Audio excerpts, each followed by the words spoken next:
मातरम। जय हिंद, जय जवान, जय किसान। सच कभी छिपता नहीं और मकड़ाई उस पर 24 कभी रुकता नहीं। दोस्तों, मैं हूं चौधरी मोहन गुजर और इस समय हमारी टीम है हरदा जिले के हंडिया तहसील में। हंडिया तहसील में एक ज़मीन का मामला है और ज़मीन का मामला है जो पीड़ित व्यक्ति है जो पिछले 8 महीने से हंडिया राजस्व विभाग के चक्कर लगा रहा है, लेकिन उसे जवाब नहीं मिला। हम बात करें तो जो पीड़ित व्यक्ति है वह हमारे साथ यहाँ पर मौजूद है, क्योंकि दिव्यांग भी है, चलने फिरने में असमर्थ है और उम्र के आखिरी पड़ाव में है। इनका नाम रामकृष्ण श्रीवास है और हम आपको बता दें कि रामकृष्ण श्रीवास के माताजी का नाम नरवदे बाई था और इनकी माताजी और माता पिता ने यहाँ पर करोड़ों की भूमि आज से बरसों पहले दान में दे दी। लेकिन आज इस परिवार के पास खुद के पास जो रहने की व्यवस्था है वह अपनी खुद की होने के बाद में भी उसको साबित करने के लिए अधिकारियों के आगे न्याय की गुहार लगा रहे हैं। पिछले 8 महीने से यह हंडिया राजस्व विभाग में शिकायत कर रहे हैं, लेकिन इनको इंसाफ नहीं मिल रहा। शिकायत इनकी सिर्फ इतनी है कि इन्होंने जो ज़मीन, जिनके पास जो पैतृक संपत्ति थी, उस पैतृक संपत्ति का ये चाहते हैं कि उसका सीमांकन हो जाए और सीमांकन के आधार पर जो शेष बची ज़मीन है वह इनको मिल जाए, क्योंकि इन्होंने उसमें से कुछ ज़मीन आस पड़ोस जो लोग हैं, कुछ लोगों को ज़मीन बेची थी। तो इनका मानना है कि ज़मीन का सीमांकन हो जाए, रजिस्ट्रियों से मिलान हो जाए और जो शेष बचा रकबा है वह इनको मिल जाए। लेकिन इनको हंडिया राजस्व विभाग के द्वारा सिर्फ तारीख पर तारीख दी जा रही है, इनको इंसाफ नहीं मिला। आज हमारी टीम यहाँ पर मौजूद है और इनके दर्द, इनकी तकलीफ और इनकी जो पीड़ा है वह उनको जानने का प्रयास करेंगे और आखिर इनको इंसाफ क्यों नहीं मिल रहा है, अधिकारी क्या कह रहे हैं, किस प्रकार इनको गुमराह किया जा रहा है, वो हम चर्चा करेंगे। क्या नाम है आपका? रामकृष्ण श्रीवास। कितनी उम्र होगी आपकी? 70। हाँ, क्या जमीन का क्या मामला है तुम्हारे यहाँ? जमीन का मामला ये है, खेत का है तो सीमांकन नहीं हो रहा है? इसका भी सीमा खान वगैरह का कुछ नहीं हो रहा। कुछ नहीं हो रहा है ना? रोड तो रोड पे हिट गई है। अच्छा, कुछ रोड से निकल गई और कुछ उधर दान कर दी माता राम की। अच्छा, आपकी माता राम ने दान भी की थी भूमि? वैसे दे दी। अच्छा, पची है तो कहीं मिल जाए। अच्छा, तो ये रामकृष्ण श्रीवास थे और इनका कहना है कि सीमांकन हो जाए, इनको उनकी ज़मीन मिल जाए। हमारे साथ में इनकी पत्नी है, वो भी, उनसे भी हम चर्चा करेंगे। क्या नाम है आपका? उमा बाई। क्या मामला है, ज़मीन का क्या है? सर, ज़मीन हमारी ज़मीन है कि मेरे लड़के के नाम पे है पूरी ज़मीन। ठीक है। वो ज़मीन उसमें से बिक भी चुकी है। ठीक है। पर जो बची है हाँ, वो आपको नहीं मिल रही? वो हमको नहीं मिल रही। तो आपने शिकायत की है? तहसील में भी करी है, कलेक्टर में भी करी है, लेकिन अभी कोई अधिकारी यहाँ आते हैं? नहीं, कोई नहीं आया। आपकी 181 भी शिकायत? हाँ, करी है ना? आपकी सासू माँ का क्या नाम था? नर्मदा बाई। कितनी जमीन उन्होंने यहाँ पर धर्मशाला को? 3 एकड़ थी। 3? पूरी उसमें 3। से हाँ। दान भी की है? हाँ, उसमें दान भी करी है और बेची भी है। अच्छा। पर जो बची है हाँ, वो तो हमें मिलना चाहिए ना। अच्छा, पर नहीं मिली। अभी आप यहाँ दोनों पति पत्नी? हाँ, और मेरी लड़की एक वो दिमाग से पागल है। अच्छा, एक लड़की आपके दिमाग से? हाँ। वो कहाँ है?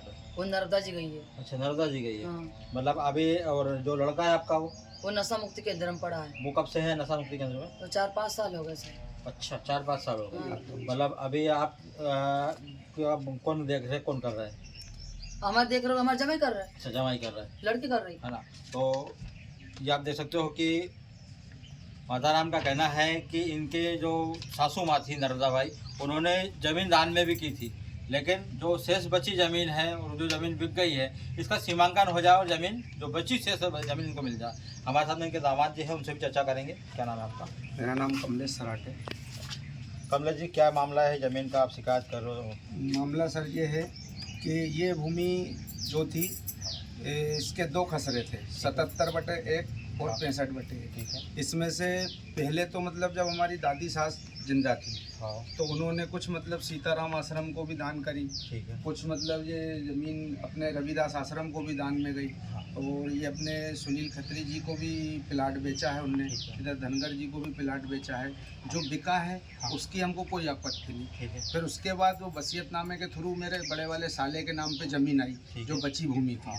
अब वो बची भूमि में से जो उसने मतलब उसके छोटे वाले भाई ने चालबाजी करके उससे पावर ऑफ अटर्नी लिखवा के जी। धर्मेंद्र श्रीवास ने ठीक है, पावर ऑफ अटर्नी लिखवा के उस भूमि को दिनेश प्रेम नारायण लेगा को बेची है। ठीक है। तो उसमें क्या हुआ सर कि मतलब जो भूमि बचना था, हाँ ठीक है। मतलब 0.452 हेक्टर भूमि थी टोटल, हाँ उसमें से 0.369 हेक्टर भूमि संशोधन हुआ और मतलब रजिस्ट्री हुई है। हाँ उसमें से बचना चाहिए 0.83 हेक्टर, मतलब करीब 21 डिसमिल जगह मिलना चाहिए। मिलना चाहिए। तो तो अभी क्या कर रहे हैं राजस्व विभाग, क्या राजेश विभाग बस सर तारीख पे तारीख दे रहा है। मैंने कई बार चक्कर लगाए, हाथ जोड़ लिए, हाथ पांव जोड़ लिए। हाँ। तो बाबूजी बोलते हैं कि ये कागज लाओ, मैं ला के देता हूँ। तहसीलदार महोदय से बोला था सर मेरा सीमांकन कर दीजिए, हमारा ज़मीन का और जो अतिक्रमण हटवा दीजिए और तो हम हमारा काम चालू करें। और पहले तो आप मैंने का सीमांकन करने से पहले जो निर्माण जारी है उस पर आप स्टे दीजिए, तो उसकी भी कोई सुनवाई नहीं करी। ऑलरेडी मतलब निर्माण आप देख सकते हैं कि ऑलरेडी निर्माण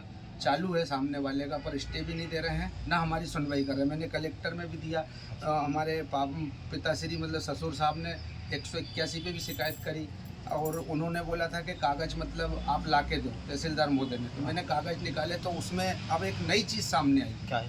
एक नई चीज़ तो सामने आई है कि उसमें मतलब जो भूमि का 2015 में और 2016 में, 2015 में और 2016 में जिसका मतलब बिक्री हुई है, तो वो भूमि उस समय सरकारी बता रहे हैं। अच्छा, अभी मैं आपको जब बिक्री बताऊंगा। हुई तब? हाँ, ये 2016-17,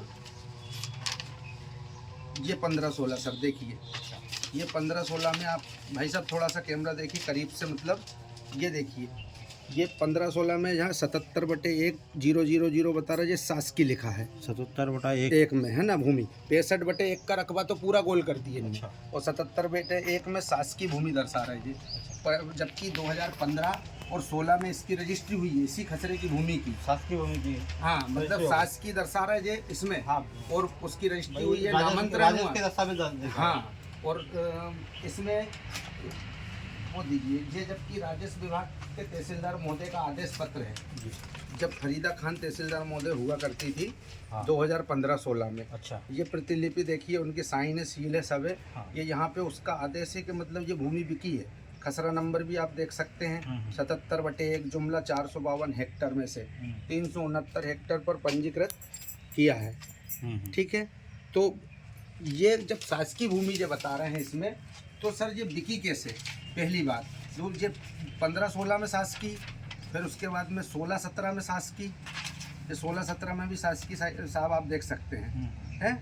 उसके बाद में 16-17 के बाद में कुल मिला के खसरा नंबर जो कुल खसरा मिला के है ऐसा है, 18-19 इसको शासकीय और कभी प्राइवेट बताइए। 18-19 में भी शासकीय है। जी।